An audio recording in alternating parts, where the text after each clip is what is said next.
And welcome back to Saturday Report. I'm Rita Cosby. Stunning new details coming from the Biden family investigation.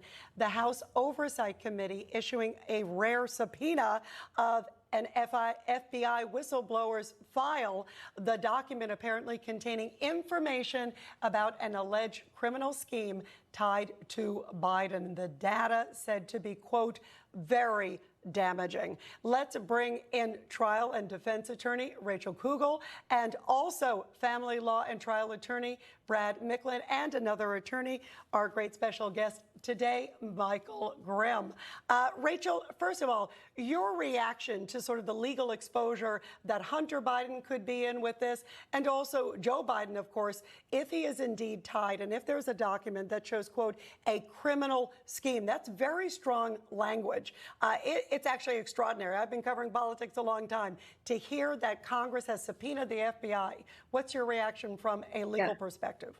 It's certainly a shocking accusation, and certainly one that should not be made without the goods to back it up. What's really striking about this, too, is that there's been lots of talk about investigations into the Biden family, getting information, documents, lots of stuff about Hunter's dealings and, you know, the big guy, et cetera. But this is the first one that really directly ties, you know, from one point to the next, Joe Biden to this. And so that's, I think, what's so kind of stunning about this allegation versus, you know, the other stuff that's been knocking around for, quite frankly, years at this point. Yeah, absolutely. And Brad, it also comes again from a whistleblower. And as Michael and I were just talking about before, this form that also comes from an informant. So it's fairly credible individuals. The question is, was it investigated by the FBI and discarded, or was it never investigated for political reasons? What kind of legal exposure, if it is true? Well, that's difficult to say. So I'm a divorce and family law practitioner concentrating on men's and fathers' rights. So I'm here to talk mostly about Hunter's child support and paternity case and how this may impact that.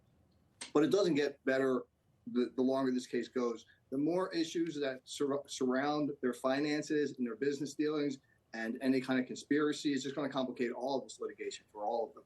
You know, Brad, you brought up the Hunter Biden case, and I'm glad you did, because that's a fascinating case, the Arkansas case, where she's saying, you know, I want the child support. He's saying he's destitute. He even claimed that he was like sleeping on the cot, which I find very hard to believe, when he was in Ireland in his dad's hotel room, so he says.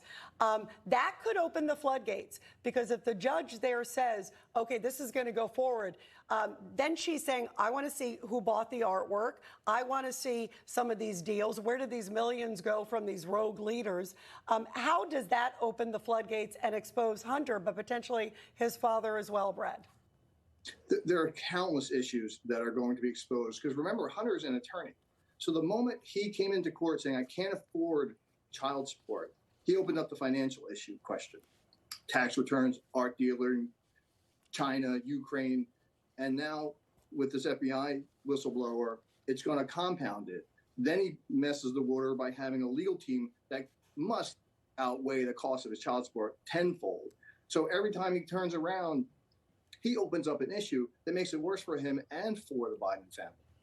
Yeah, absolutely. Michael Grimm, your thoughts on where this is headed? This is really extraordinary. And it comes at the same time as we know that Hunter's attorneys were meeting with the DOJ, and there's word that charges may be imminent against Hunter. It may be tax charges, maybe gun charges, maybe something else. Yeah, my understanding with the imminent pending charges is that they're leaning towards taxes right now. But I think there's a couple of takeaways here. Number one, you know, he's the president of the United States right now, Joe Biden, which means he really is impervious from indictment. So a lot of people are saying, oh, he's going to be charged. Probably not. The only way to really oust the president is through the impeachment process. So he could technically be impeached over this for activities that happened while he was vice president. Now, if it comes out that it's past his election, he's no longer president, then all bets are off. If it's within the statute of limitations, he could be charged. But I also just think that right now, the Biden administration is taking on water from all ends. And unfortunately, the biggest sieve, if you will, is Hunter Biden. This is what's hamstringing the president right now from all these legal perspectives. Everything Hunter touched really just smells from the top down. And I think that his father and his family were involved in every single bit of it. We'll see if all of that actually comes out with the Republican Congress. Let's see where it goes. And by the way, the president did an interview not too long ago in the last few hours and said, my son's above board. He believes everything is legitimate. And I think he continues to say that Hunter's the smartest guy he knows, too. That's up for debate, at least that part. Everybody.